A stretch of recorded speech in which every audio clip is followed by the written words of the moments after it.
Então, vamos continuar com a nossa correção. Só que agora, eu quero que vocês observem que eu não coloquei nenhuma indicação de página, porque esta questão eu quero que vocês registrem no caderno. Coloquem a data de hoje, o enunciado da questão, quais são os morfemas que podemos encontrar nos verbos, e depois coloquem a resposta. Só que antes disso, a minha explicação, ok? Então, vamos lá.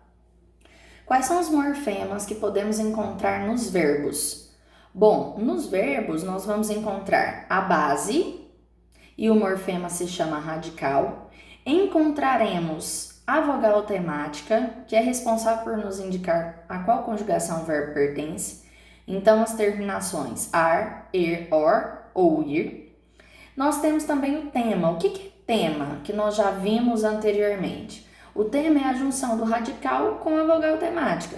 Então, se eu tenho radical e tenho vogal temática, significa que eu tenho tema. Mas se me falta a vogal temática, eu terei tema? Não. Eu só tenho tema quando eu estiver diante do radical e da vogal temática.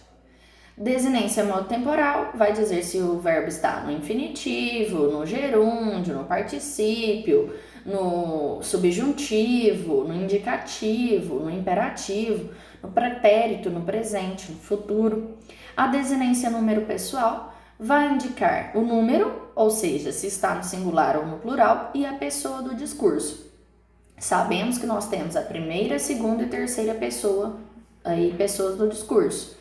Primeira pessoa, eu ou nós, vai depender se estiver no singular ou plural. Segunda, tu ou vós. Terceira, ele, ela, vocês, ou eles, elas, vocês. Na página 92, exercício 5, eu adoro a questão a seguir. Então, por isso que eu coloquei para corrigirmos juntos. Compare as frases a seguir. Eu viajava para Macau todos os anos. Ele viajava para Macau todos os anos. De cara, eu observo uma única palavra que não é a mesma nos exemplos. Eu, ele. Lembro também do slide anterior, que quando eu disse eu falei para vocês que é a primeira pessoa do singular. Ele, terceira pessoa do singular. Então, gente, olha só que bacana. O verbo é o mesmo. Só que a pessoa do discurso, ela é diferente. Ou seja, aqui eu sano mais uma vez a dúvida com relação à professora, mas por que não tem desinência número pessoal? Por que não tem desinência modo temporal? Veja bem, na palavra viajava não tem nada, nenhum morfema, nenhuma parte significativa que indique que o verbo pertence ou à primeira ou à terceira pessoa do discurso. O que vai indicar para nós é o contexto, certo? Letra A. Que pessoas estão envolvidas na flexão verbal? Só observar quem é o sujeito, eu descobrirei qual é a pessoa do discurso. Então, na primeira frase, primeira pessoa do singular. Na segunda frase, terceira pessoa do singular. Letra B. Como as formas verbais se repetem?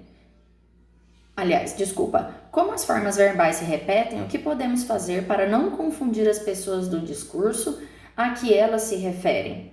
Observaremos inicialmente o contexto e depois de observar o contexto, eu vou identificar qual é o sujeito. Identificando o sujeito, automaticamente eu descubro qual é a pessoa do discurso, ok? Página 93, exercício 7. Aplique as palavras a seguir um prefixo e um sufixo para tudo. Vamos fazer aquelas anotações que eu sempre peço. Prefixo, o que é fixo antes do radical. Sufixo, o que é fixo depois do radical. De modo a transformar os nomes em verbos. Então, observem que eu coloquei todas as palavras destacadas até uma determinada letra, porque isso vai se manter. Ou seja, o radical do nome vai se manter no radical do verbo. O que nós faremos é acrescentar um prefixo e um sufixo. Na primeira palavra, grande, eu tenho da letra G até a letra D como radical. Percebam que eu mantive e acrescentei o prefixo em e o sufixo esser, engrandecer, transformei em verbo. Magro, da mesma forma, mantive da letra M até a letra R, acrescentei o prefixo e, acrescentei o sufixo ecer, pronto, transformei em verbo. Assim acontece com pressa, apressar, novo, inovar ou renovar, louco, enlouquecer.